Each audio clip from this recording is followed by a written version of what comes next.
Hello, lại xin chào lại các bác nha. Hôm nay vợ chồng tôi đi cắt cây mì để trồng mì nha. Mùa này là mùa gần trồng mì rồi đó. Gần hết tháng 4 rồi. Hôm nay là ngày 29 rồi. Ngày mai là tháng 5 rồi nha.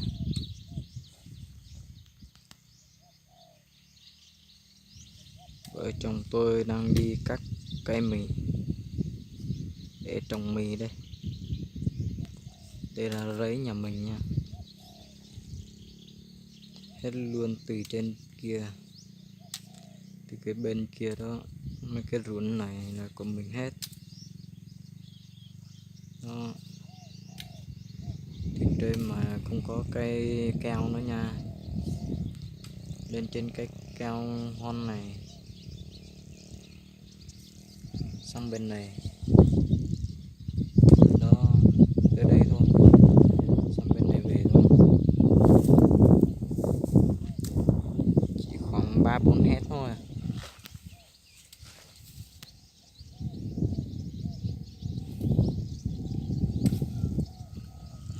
Đây, cây mì đây.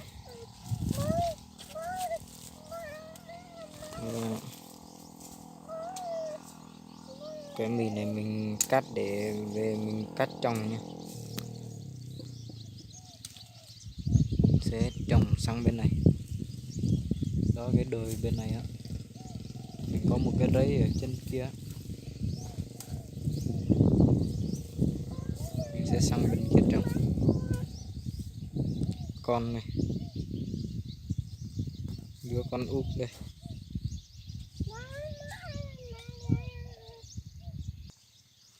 Được rồi, mình sẽ dựng cái này lên để cho nó không khô. Nếu như mình không dựng lên thì nó khô hết. Đó, mấy cái này mình mới nhổ được vài hôm thì nó khô hết thế này rồi. Nếu như mình không dựng lên là nó khô hết đó. Đó, thấy chưa? Nó khô gần hết rồi đây này. Đó, chỉ còn mấy cái dưới này nó cũng khô hết rồi này. Còn trên này với dưới này thôi. À, cái này chắc là không lấy luôn á, khô hết rồi. Còn mấy cái tươi này được, mấy cái cây tươi này thì được.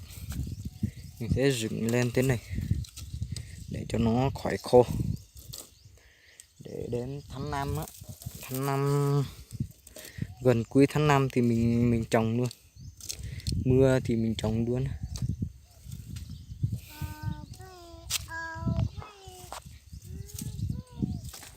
Cái này mình trồng chắc là khoảng vài hecta thôi. Năm nay chắc là mình trồng ít thôi, vì trồng nhiều thì cũng mệt người lắm các bác ạ. Còn mất công nhiều. Năm nay mình lại có giá nhưng mà mình trồng ít, được vài chục triệu. Công thì đi nhiều nhưng mà tiền thì được ít. Khó khăn lắm. Trồng mì thế này mệt hết cả người luôn á.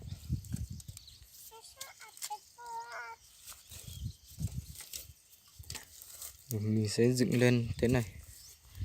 Mình sẽ dựng hết cái đống này, rồi mình sẽ khênh mấy bó này về dựng hết nữa. Để mình dựng này, để cho nó khỏi khô. Đó, mình dựng lên trên góc cái mía mic nữa nhé. Cái mic. Được rồi, em dựng xong hết rồi. Đó, em sẽ đi khênh mấy cái bó trên này về dựng nữa. Đi, đi con, đi bộ đi.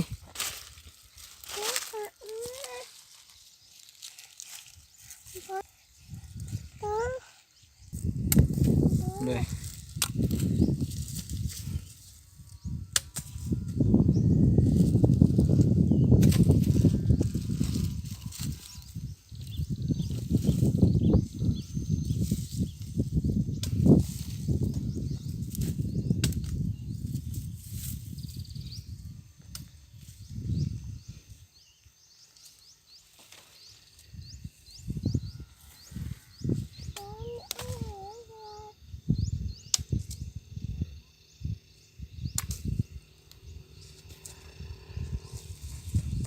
Cạnh này đẹp không các bác?